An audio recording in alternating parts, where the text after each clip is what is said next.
If it's Friday after a wild week in politics, President Biden admits that Americans are, quote, really, really down.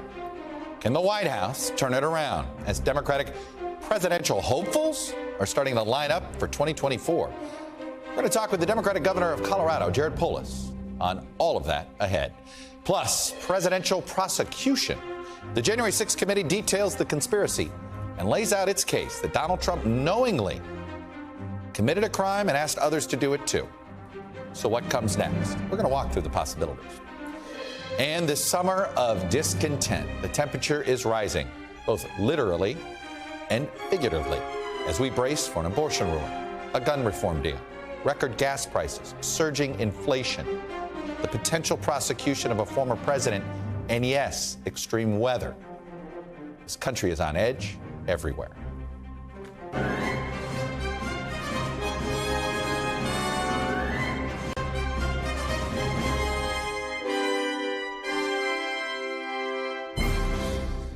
Afternoon. Welcome to Meet the Press Now. I'm Chuck Todd, and thanks for streaming with us. An extremely consequential and volatile week in this country is coming to an end, as we're about to begin what could be an extremely consequential and volatile summer.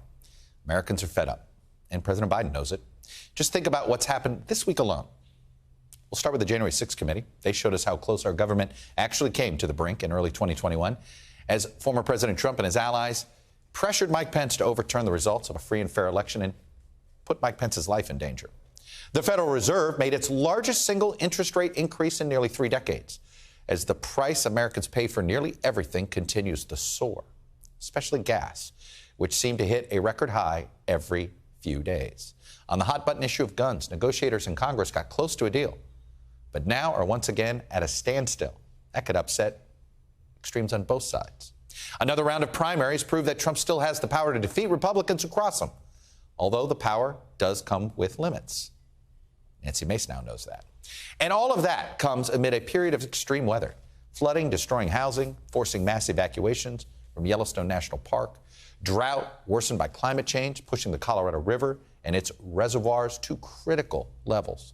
And of course, the intense record-breaking heat over 100 degrees punishing millions of Americans as you're streaming right now. Plus, the U.S.-backed forces in Ukraine are losing more and more ground to Russians in the Donbas region, as one Ukrainian soldier called the war's current phase artillery ping pong. And we are days away from a Supreme Court decision on abortion rights that could change the fundamental rights for women in this country for decades. Taken together, the United States is entering the summer in a state of real unease and instability. President Biden is acknowledging the situation pretty frankly. In a rare interview, the president told the Associated Press, quote, "People are really, really down. They're really down. Their need for mental health in America has skyrocketed because people have seen everything upset. Everything they counted on upset," he said, largely as a consequence of the COVID pandemic. And when asked for a solution to these doldrums, the president urged Americans to be confident. Folks, everything the president said was true. But as president, it can be counterproductive to sometimes to be that honest in the face of, shall we call it, national malaise? Just ask President Carter. When the country is in a funk and everything feels out of control, voters want to know that their elected leaders can get things in control. Take a look at the USA Today Suffolk poll just out today. 71% of Americans say the country is on the wrong track. Just 16% say we're headed in the right direction. It's bad, and it's a sustained bad. We've been in this period for months. In reality, there is not a lot this president or any president can do to enact immediate change on things like extreme weather or inflation or even the war in Ukraine. But it's the job of national leaders to make it feel like things are not so out of control that a problem can't get solved. Biden's diagnosis of the problem is spot on. Americans are really, really down. By the way, they're also pretty angry about it. Whether he should be the one to say it, that's a debate. He certainly should be the one working to get us out of it. As a result, there could be a leadership vacuum forming as the nation looks to someone to say things will get better. And if the president isn't careful, that someone won't be him. I'm joined now by our NBC News chief White House correspondent, Peter Alexander. Peter, what was remarkable about that interview with President Biden is the fact it was blunt. It was in some ways Biden being Biden. But the next question inevitably was, okay, your job's to be confident. What does that look like? Peter, what do they tell you behind the scenes that they're going to be able to sort of project a different image, a more confident image for the country?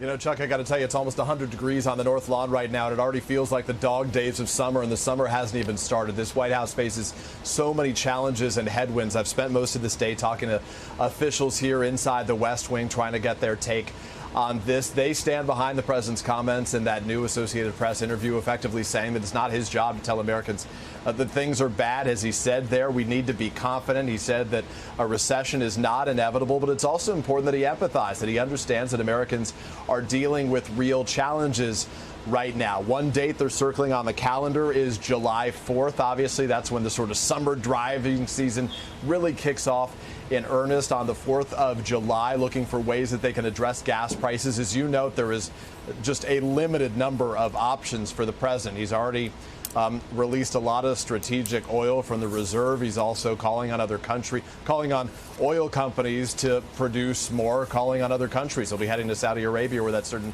to be a topic next month. But I would watch before July 4th for some announcement from this administration on this issue. They've been focusing on several potential ideas. One of them, these sort of gas rebate cards, basically giving Americans money to spend on gas. But from the conversations I'm having, that doesn't look like it's very likely to happen. Perhaps there's another gas tax holiday that's getting more serious consideration right now. But even for that, you need Congress to act, and it's not clear that Republicans are going to give the president any ripcord to get out of this. Let me ask you about 3 concrete actions that some are anticipating he may be considering. One would be getting rid of the Trump-era tariffs on some products from China, which could have some cost impact.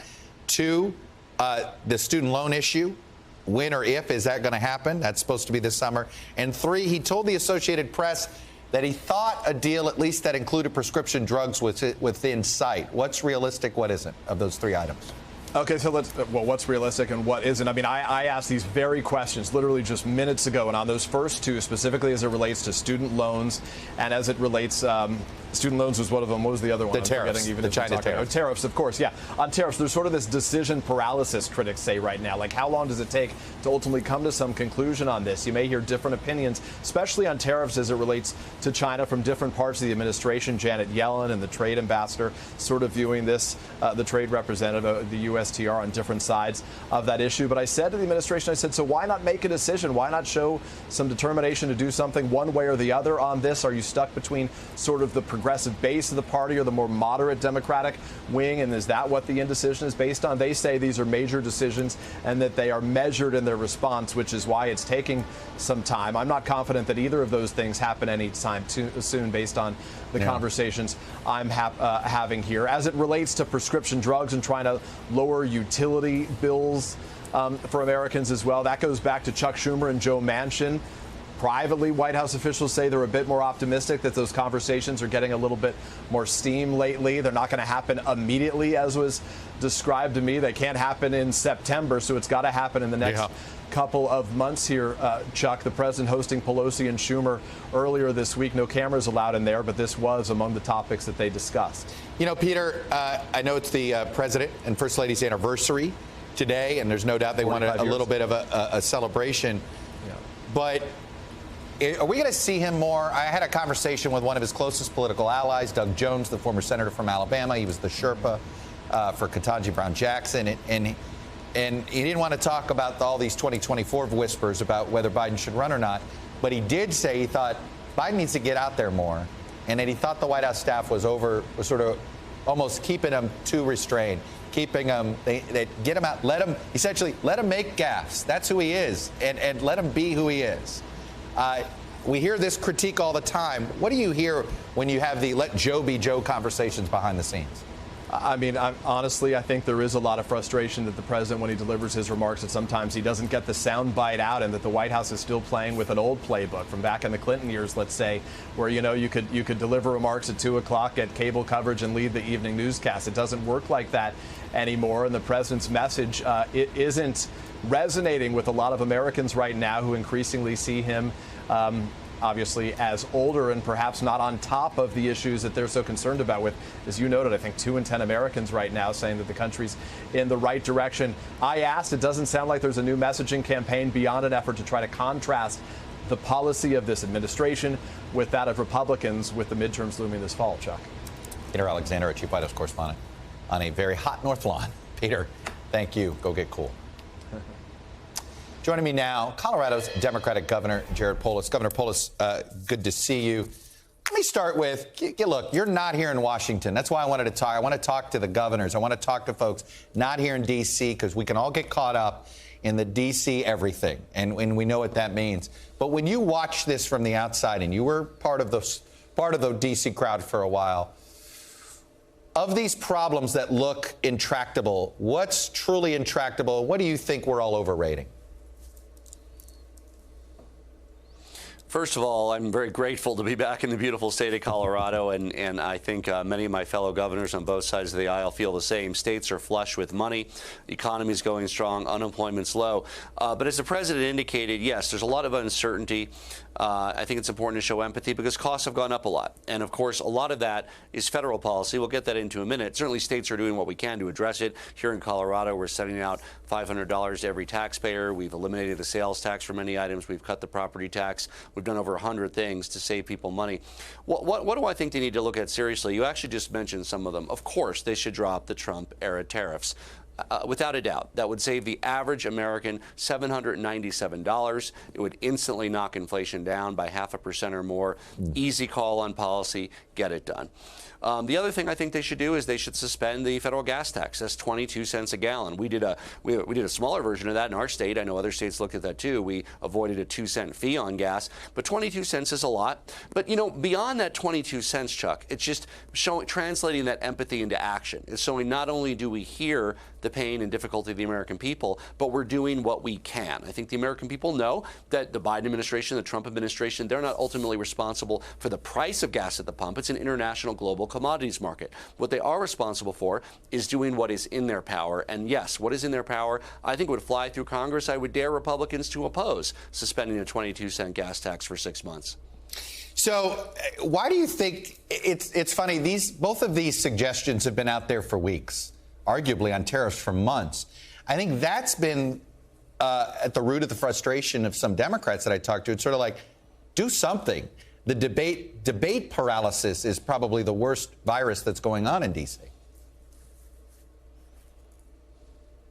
Yeah, and the need for a call for new action, right? Not rehashing the same debates over challenges that we might still face, but were more systemic. We addressed a year ago, 2 years ago. Of course, these are important discussions, you know, whether there's a reconciliation deal, what's in it, but also rise to the occasion and have a policy agenda that addresses the pain point of the people, which is saving people money. And again, states are more nimble. We ran with that months ago, right? Everything, and we're not the only state doing it. Cutting costs, eliminating sales tax from items, cutting property tax, putting money back in people's pockets, suspending the gas fee. We would love to see the federal government do that. And yes, you know, can they think about it another week or two and then do it? Yes. Can they think about it another month or two? I think that gets a little bit dangerous. So it's really getting to be time to call the question on really an agenda that's geared on saving people money. What's your confidence level in the Federal Reserve? You know, there's been some reports at how a lot of corporate CEOs, look, they were Powell fans because they certainly feared what could some people Trump could have appointed.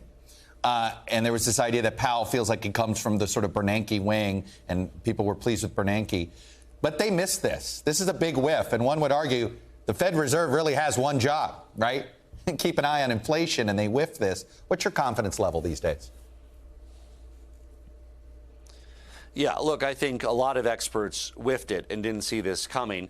Perhaps they should have. Global supply chain, pandemic, many issues. But it's not too late for action, and I think the Fed took a big step with raising the short-term rates. And I think it's important, even above and beyond what the Fed does, is that people have confidence in the ability of the Fed to keep inflation low. When you look at the science of economics, so much of it is based on perceptions of what will happen as much or more than on the actual policy. So I hope that we can restore confidence in the ability of the Fed to control inflation and bring it down here in the United States. And that confidence will translate into additional reductions in the inflation rate in addition to the right policies. I want a strong endorsement of Powell these days. Is that fair to say?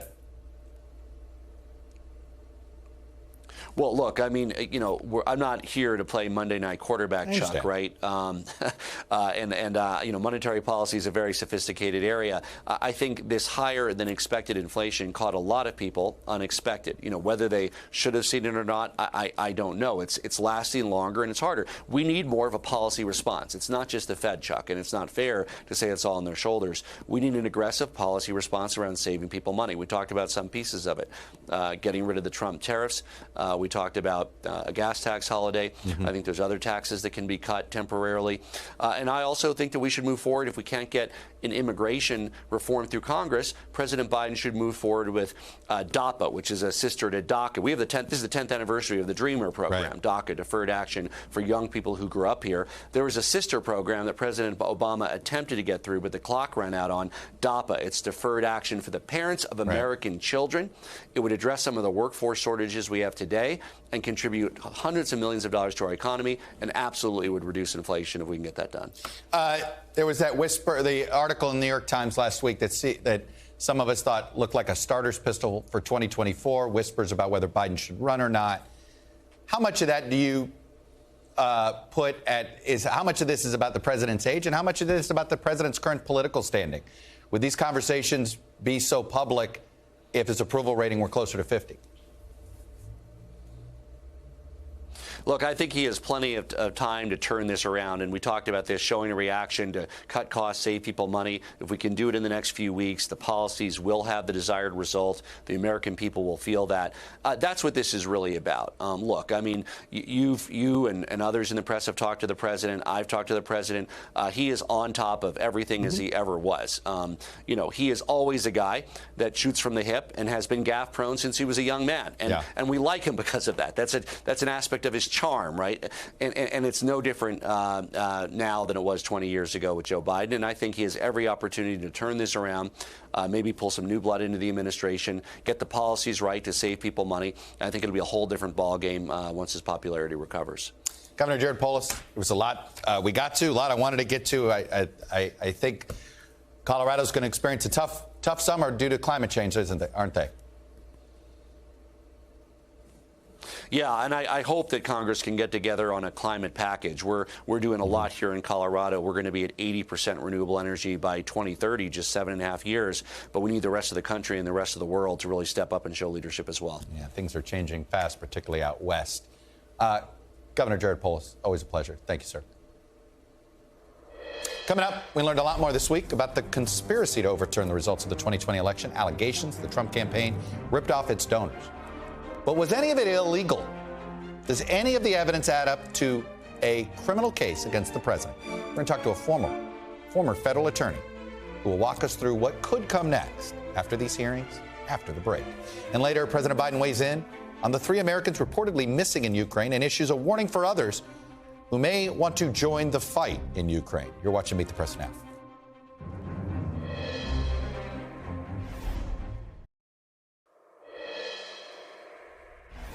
Welcome back. Yesterday, the January 6th committee laid out more of what was going on inside the Trump White House in the days leading up to the insurrection and the plan to overturn the election.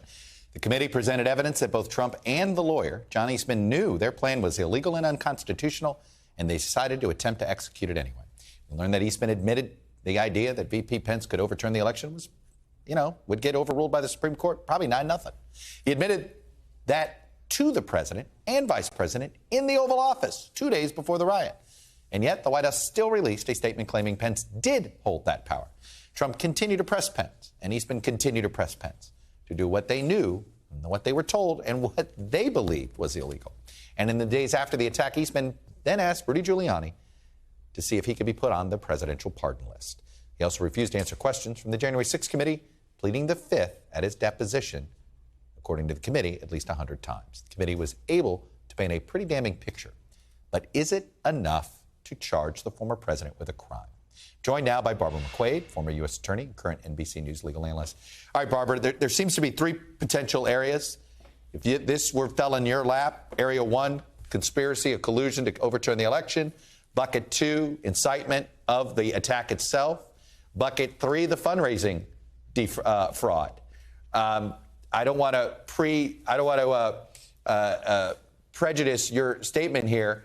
at all and where you lean, but I talked to a former U.S. attorney earlier today who surprisingly picked the money bucket as the best bucket. Where are you?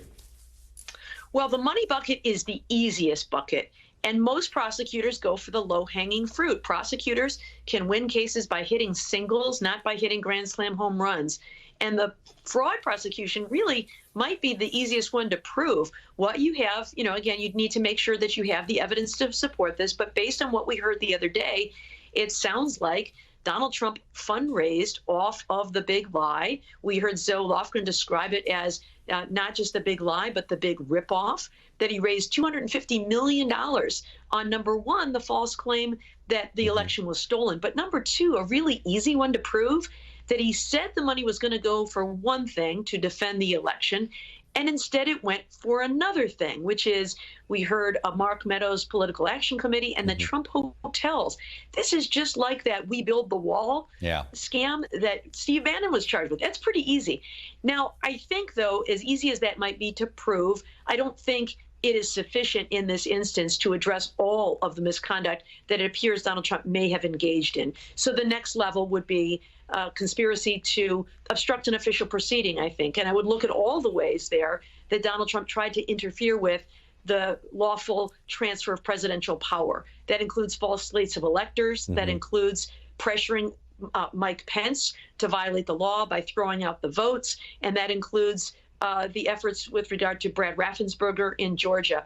All of those things. But if the Justice Department can prove any one of those things, they can get a conviction for conspiracy to defraud the United States. And then the biggest one of all, I don't know that they have made the connection yet. I haven't seen evidence of it, but would be to connect Trump up to the violence that occurred at the Capitol that day. We know he made incredibly reckless statements about taking back our country and fighting for our country and those kinds of things that incited this group.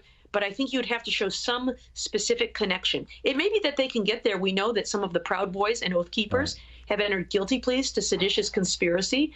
And we also know that at least one of them, a man named Joshua Jacobs, was seen with Roger Stone on January 5th and January 6th. If they can link that use of force up to President Trump, then perhaps they could also charge him with seditious conspiracy. But I don't think we're there yet. All right, let's go to the potential that Justice Department would go after the conspiracy, essentially to the second, a little bit harder bucket, to essentially defraud the government and overturn the election.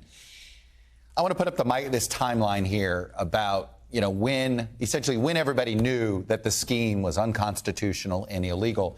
So I have two questions. Attempted murder is a crime. Is asking somebody else to commit a crime a crime? It most certainly is, Chuck. It is solicitation of a crime, and that is. And there's also, I think, pretty strong evidence here of conspiracy, because you have Donald Trump agreeing with at least one other person, John Eastman, Mark Meadows, Rudy Giuliani. Any of those could potentially be co-conspirators. So, conspiracy is just planning a crime, a criminal agreement, as long as somebody takes an overt act in furtherance of that. And the overt act doesn't need to be an illegal act. It can be as simple as a public statement. All right. But in order for you to get your conviction, can you imagine doing that case without getting Mike Pence to testify? I think ultimately, if there were a trial, you probably could prove it without him. But I think that it's a much stronger case with him. And I think it's possible that, Donald Trump might want to call him as a witness to try to, get him to say things that might be potentially exonerating. So I think a jury would want to hear from him, because he's the one who heard it firsthand. We do have witnesses in the room, in Greg Jacob and Mark Short, who are aides to Mike Pence. Some of them say things like they heard one end of the conversation, but not the other. Mike Pence really is the only one who heard all of it. And so I think if there were a trial, we'd want to hear from him. And that gets to whether, boy, that's a whole nother level. An actual trial, indictment, and then the vice. I mean, it's something, obviously, we've never seen before. Barbara McQuaid, always great to get your perspective. Thank you. Thank you, Chad. I discussed a lot more about how Trump could be prosecuted on the latest episode of the Chuck Toddcast. I talked with former Senator and former U.S. Attorney Doug Jones. You can get it wherever you get your podcasts. Up next, Ukraine moves closer to joining the EU. Putin attacks the U.S. and Russia slashes Europe's natural gas supply. Let's speak with former Ukraine Ambassador Bill Taylor about what appears to be waning Western patience with this war. You're watching Meet the Press Now.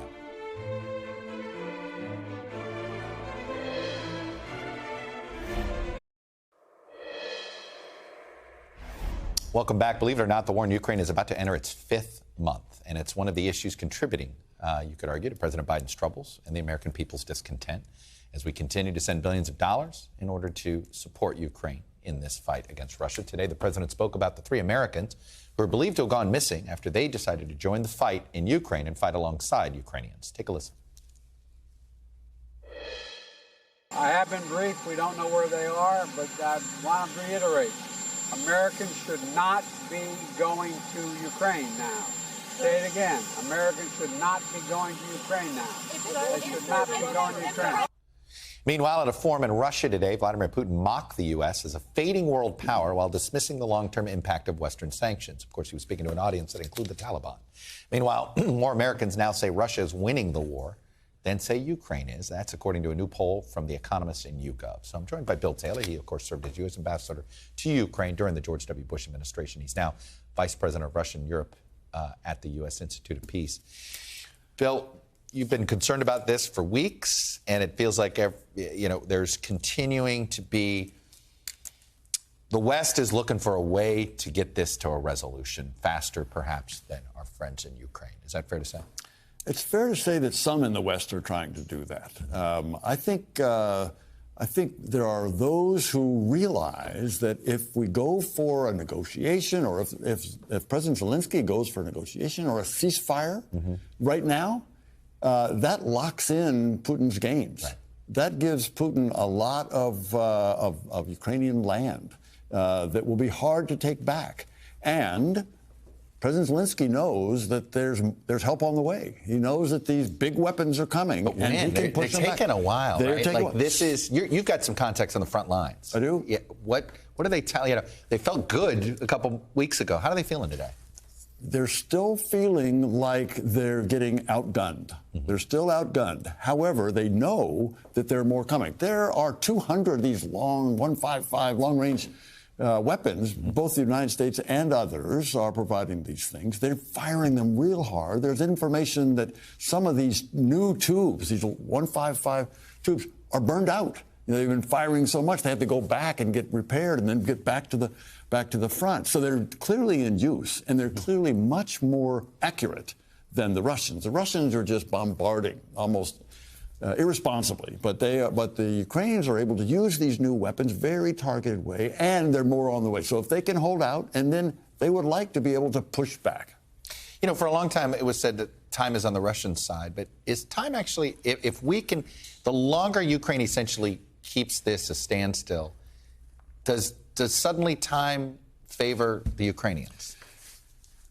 For all the reasons that you were talking about earlier, it would be good for the Ukrainians to push back quickly. There is support that is waning. There are the economic effects that are mounting. There's public opinion that is volatile.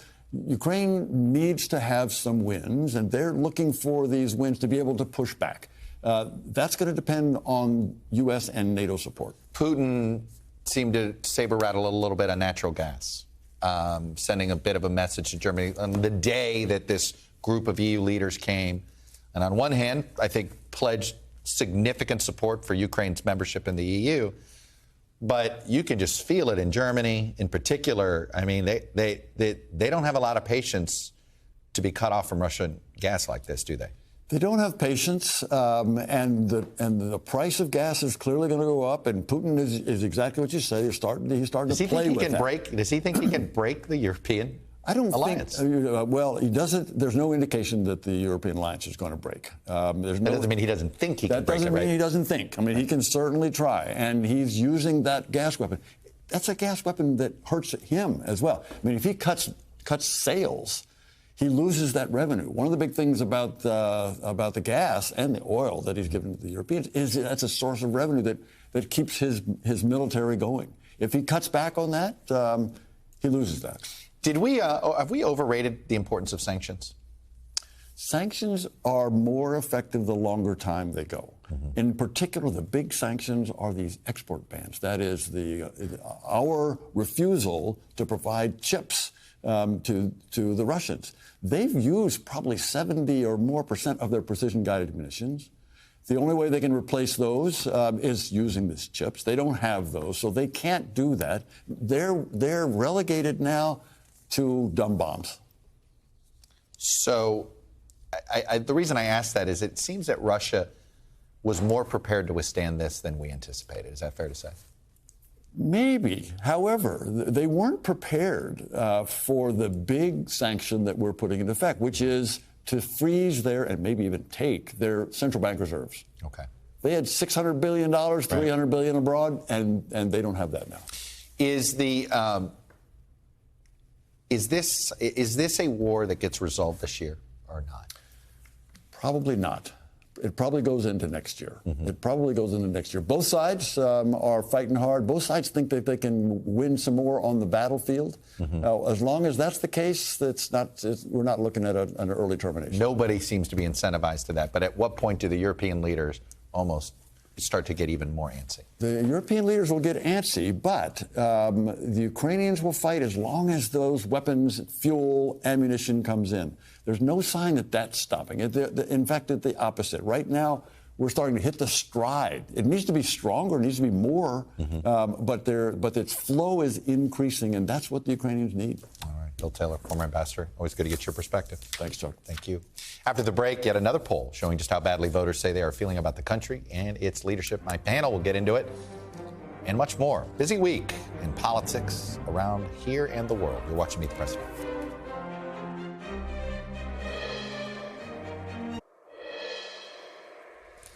Welcome back. As we said at the top of the show, political, economic, and global crises are compounding for the Biden administration and, by extension, the Democrats, ahead of potentially a tense summer and then midterms in the fall. Joining me now to talk about all of this is our Friday panel. Susan Page, USA Today's Washington Bureau Chief. Maria Teresa Kumar, President and CEO of Voto Latino and an MSNBC contributor. Michael Steele, former RNC chairman, also an MSNBC political analyst. Susan, you guys are out with the latest numbers. They look, not to say they're not newsy, but they look awfully familiar. Yeah. More cowbell in a negative direction. Right track, wrong track, 16% right direction, 71% wrong direction. I mean, not dissimilar from what we've been finding. It's about 6 months of this now. We're essentially nearly three-quarters of the country not feeling pretty good. Those of us of a certain age, when I saw that Joe Biden said, "Oh, we're all pretty down," I was like, "Uh-oh." Right? I mean, malaise. I immediately went to malaise, and it's like, and it's a fine line for him. Yeah. He's got to be honest. And at the same time, he's got to be our cheerleader. Yeah. You got to do both. It's tough. That's right. You need to look like you've got some control. You're bold. You've got a direction. He can lead us through this. I'm not sure recession is not inevitable is the strongest possible message for him to articulate in the AP interview he did yesterday. I thought the most striking single number in our poll out this morning was not his 39% approval rating, which is dreadful. It's that 47% of Americans strongly disapprove of the job he's doing as president. That is a terrible number for a president. It's a terrible number for his party 5 months out from the midterms. Maria Teresa, the Democratic Party right now is more unpopular than the Donald Trump-led Republican Party. Now, yes, we got all these economic pressures. That's a tough spot for the party right now. What do you do to get out of it? I think one of the things that they have to start doing is reminding folks what they have done. And this idea that it is completely at loss is not true. People have actually benefited, despite the fact that inflation is looming. People are back in school.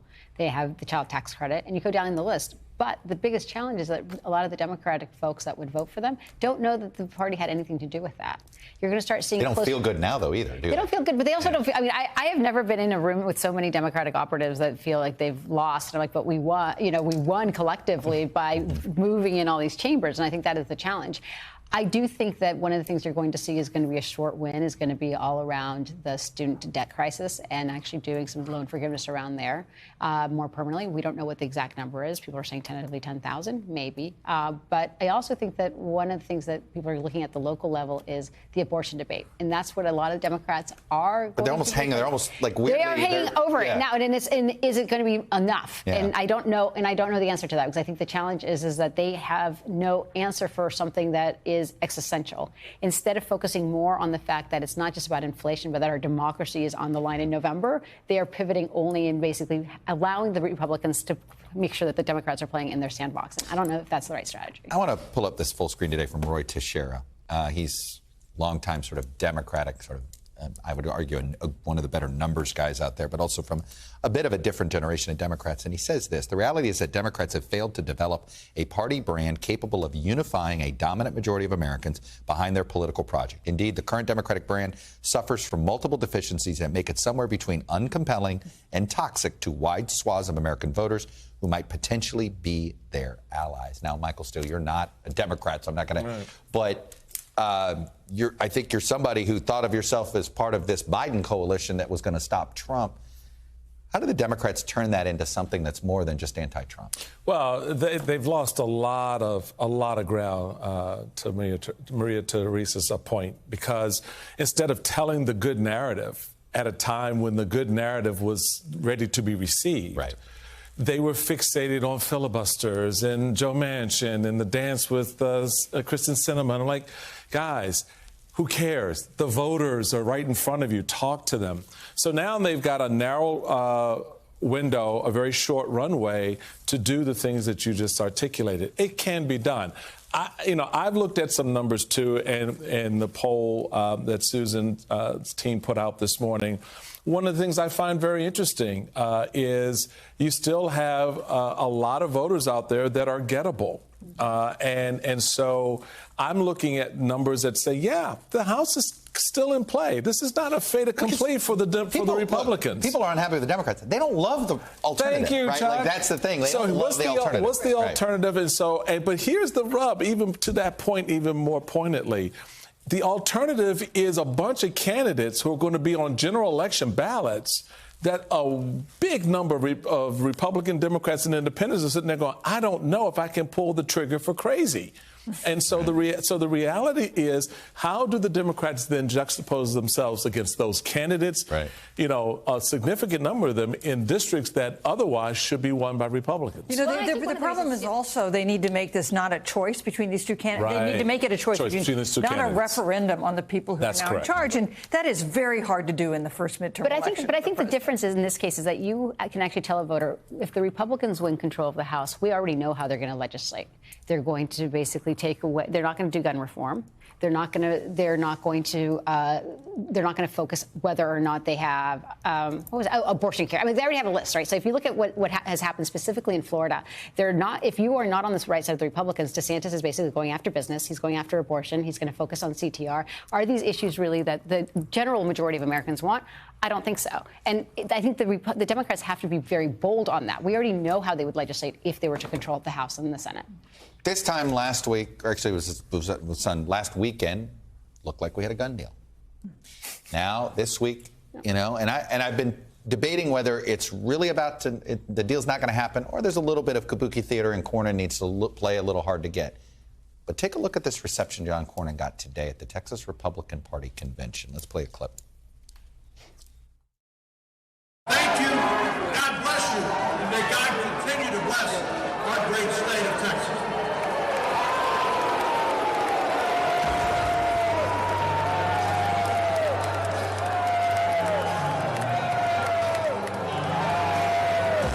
The crowds, obviously, you heard big, loud boos. There were some no red flags in there. Susan, the pressure Cornyn is under here, it does seem as if they got everybody on board, and then senators started to hear from their loudest constituents. You know, that's the thing. You find out here, a majority of Republicans are for this, which is why Cornyn's comfortable. They've done the polling. But the loudest ones that talk directly to these senators, they hear something else. And they are pushing back on Cornyn now. Is this deal going to fall apart? It could. It could, which seems impossible because it was so long coming. There was such momentum behind him. It's 10 Republican senators endorsing the outlines of this deal. But is it going to fall over the boyfriend, closing the boyfriend loophole? It just might, in which case it's not really the boyfriend loophole. What it really is Republicans saying this is too dangerous for me this close to an election. What do you think? I said at the time, get the vote, because I never believed it. I never believed it. And the reason is it already getting too late? The longer we take, the harder the vote? Because at the end of the day, it's not where the Republican base is. Yeah. And so you've got the most milquetoast gun reform bill you can come up with. And Cornyn is getting booed in the heart of Texas. So everybody just needs to slow their roll on this thing and understand what the political reality is on the ground. Maria Teresa, what advice would you give Chris Murphy and Schumer in this meeting? Let's say Cornyn says, I can't do the boyfriend. Okay, we'll do these other three. Well, I can't do that. Okay, we'll do these other two. Do you keep saying yes and make the Republicans say no, or is there some point Democrats say, you know what, if you can't even do this and this, we're not going to give you we're not going to give you a cover. Right. So I have to share with you, I was in Uvalde last weekend, and it was one of the hardest things to see because a lot of them are non-political. They just want to be able to go home and hug their kids. And the sense that you get in southern Texas is this idea that they have to start paying attention politically in ways that they haven't before. And we've talked about this, is Texas up for grabs? It is. And this is an issue that I think is going to ignite a lot of folks on the southern border in ways that we hadn't seen because it became so personal. And so I think Cornyn, when he's doing his calculation, yes, he sees those loud Texans, but he also recognizes that close to 7 million Texans are unregistered, but potentially can jump into this race, and that they're going to hold him accountable in Texas. Not just, I mean, he's down the ballot, but he's going to be looking very closely at what the potential is. I want to ask all of you guys here and end the conversation this way. Susan, we've covered a lot of politics over the years. Can you remember a more tumultuous period? I mean, you have to go back to '68 when we had a summer where you feel as if there's just a lot of instability. Yeah. All this stuff's coming together in a way that feels a little disconcerting. And of course, '68 far enough away that neither of us covered that. And that was certainly a time of great tumult. Some historians say you have to go back to the Civil War to find a time when Americans are so angry and so divided, and democracy is in such peril. And it's not just, and it's not just here. If you go, I was in London on Monday, and you talk to individuals, and they feel unstable, and they're saying we're waiting for American leadership. When we talk about the famine that might be coming, we're not talking about the social unrest that all of these regions are going to be impacting, and it's going to impact us. And they're waiting for American democracy. They are looking at these hearings, hoping that something happens because they need us to be stable. Speaking of small d democratic experiments, Colombia has a presidential election that is essentially Sanders versus Trump. Good luck. It's exactly the thing. But the difference between Colombia and the United States is that Colombia will have to figure out itself. What happens in the United States impacts the whole world. Who's healing? Who's bringing everybody together? No one. That's the problem. And Joe Biden is up against the wall trying to do that. Susan, Maria, Michael, hey, happy Father's Day, Michael. Happy Father's Day. All right, and thank you all. Still ahead, marking the 50th anniversary of the Watergate scandal and the beginning of the era of public distrust in government. My colleague Pete Williams brings a special report on the scandal that rocked the nation. And as we go to break, here's a piece of the Nightly News' 1972 broadcast, one day after the infamous DNC break-in. This is a police photograph of James W. McCord. He is one of 5 persons surprised and arrested yesterday inside the headquarters of the Democratic National Committee in Washington. And guess what else he is? A consultant to President Richard Nixon's re-election campaign committee. McCord and his accomplices, meanwhile, have been charged with second-degree burglary and released on bail. But I don't think that's the last we're going to hear of this story.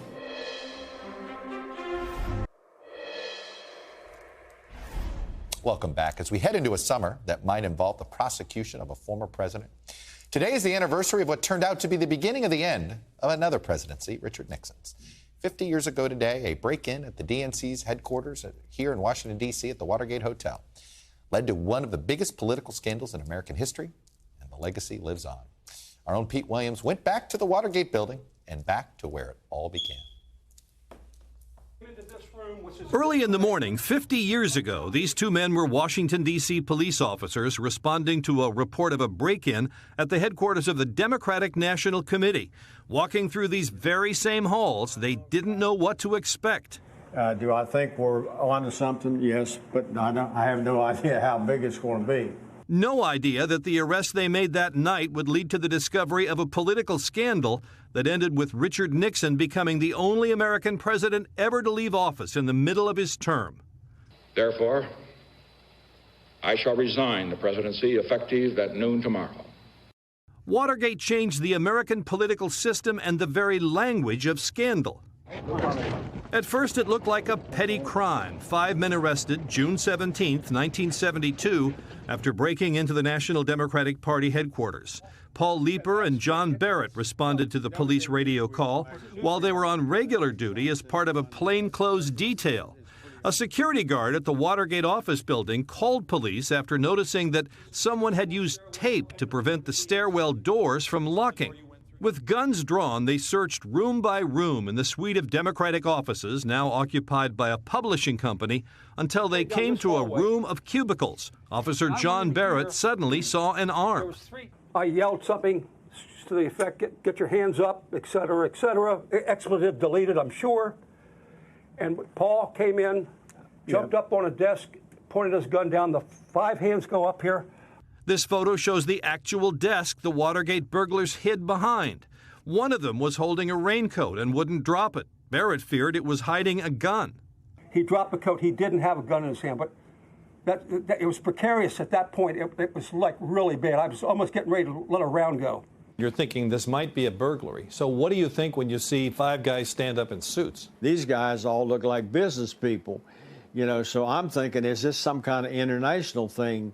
That I mean, like spies? Yeah, well, I don't know really what I'm into. I know I'm into something big. The White House at first called it a third-rate burglary. It soon became clear that something much bigger was involved, even though all these years later, it's never been firmly established who ordered the break-in or what the purpose was. But from the beginning, a big question was how high up did it go? As the scandal spread to Nixon's aides, he claimed he knew nothing. That defense soon began to unravel, in part based on facts uncovered by Washington Post reporters Bob Woodward and Carl Bernstein. A year later, the Senate opened its marathon Watergate hearings. A key witness, John Dean, the White House counsel, said Nixon knew about efforts to cover up the break-in. I began by telling the president that there was a cancer growing on the presidency, and if the cancer was not removed, the president himself would be killed by it. Then a spectacular discovery. Virtually all important Oval Office conversations were recorded on audio tape because President Nixon had ordered the installation of recorders. Good evening. The country tonight is in the midst of what may be the most serious constitutional crisis in its history. When a special prosecutor, Archibald Cox, pushed to get the tapes, Nixon wanted Cox fired. Both the Attorney General and Deputy Attorney General refused to do it and quit in what became known as the Saturday Night Massacre. Under an order from the Supreme Court, the White House eventually turned over the tapes in July 1974. After a House committee voted to impeach and key Republicans told Nixon they'd lost faith in him, the 37th President of the United States resigned and bid a tearful goodbye to his staff. Always remember, others may hate you, but those who hate you don't win unless you hate them. Many of the president's top aides were convicted for their roles in the scandal. Nixon's successor, Gerald Ford, gave him a full pardon. It all started with a routine police radio call and 2 very surprised policemen. The thing just kept growing, you know, in my mind. I'm thinking about every hour or so, my God, what are we involved with?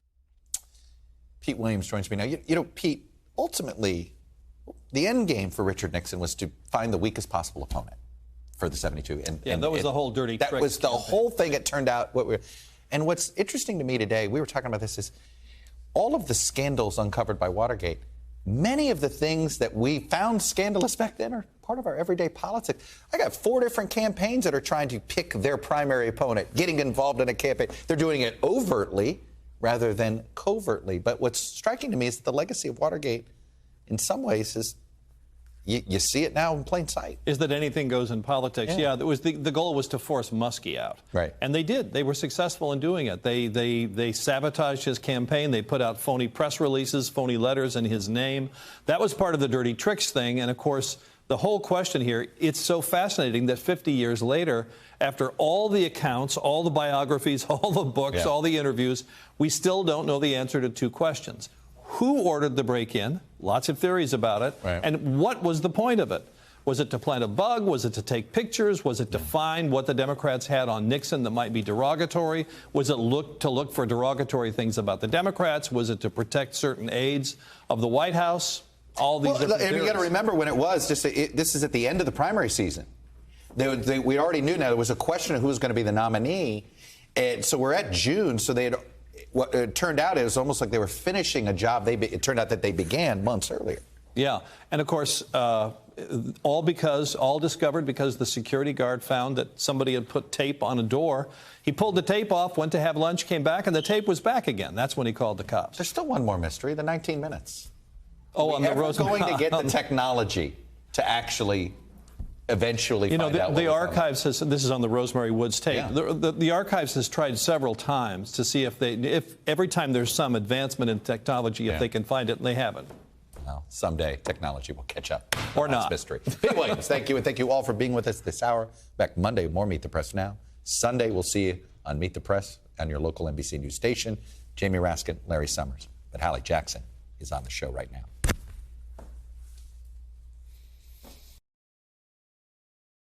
Thanks for watching our YouTube channel. Follow today's top stories and breaking news by downloading the NBC News app.